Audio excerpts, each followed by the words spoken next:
ole Zanin-ah kan ngalel mai top 5 in this siak hazan nei na nei dona masabera zai tur hi ZOMUANSANGA ania aron chefu view tura ponga yang ZOMUANSANGA ingang inge ron perform don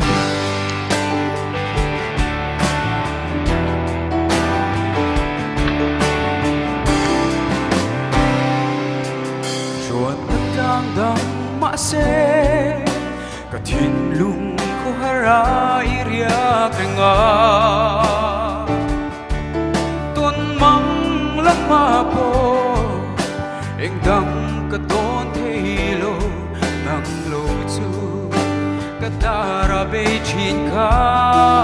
boite lo ho twai ro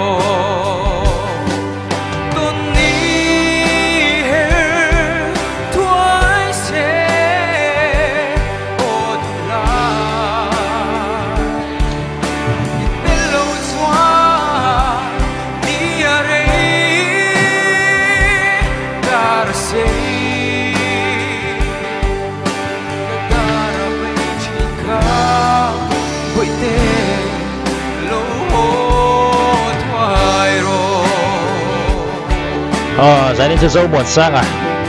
aron zai chahal khop mai zai masabera ne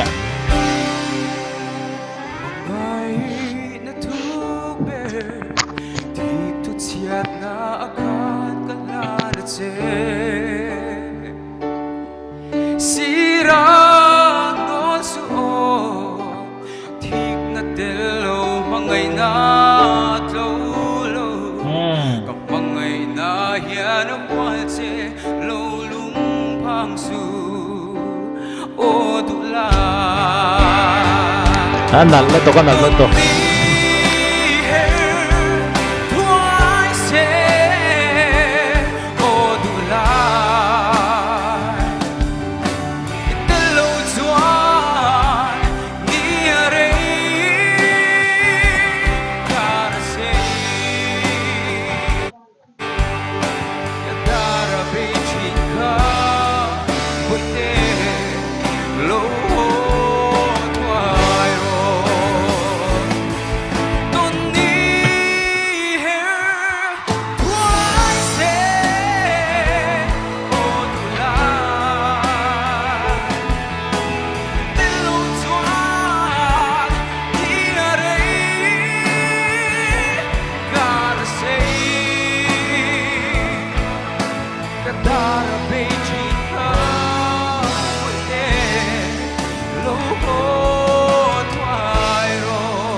ZOMUANSANGA zanin chu zai masabera ron zai chak ber bokani rin phak bakin ron perform thatlat hiponi se ZOMUANSANGA phurom chaudon khop mai Zanin-ah chun la zai thabera ni rin phak bakin ron che borani zai 20 fm milo sui ve don ne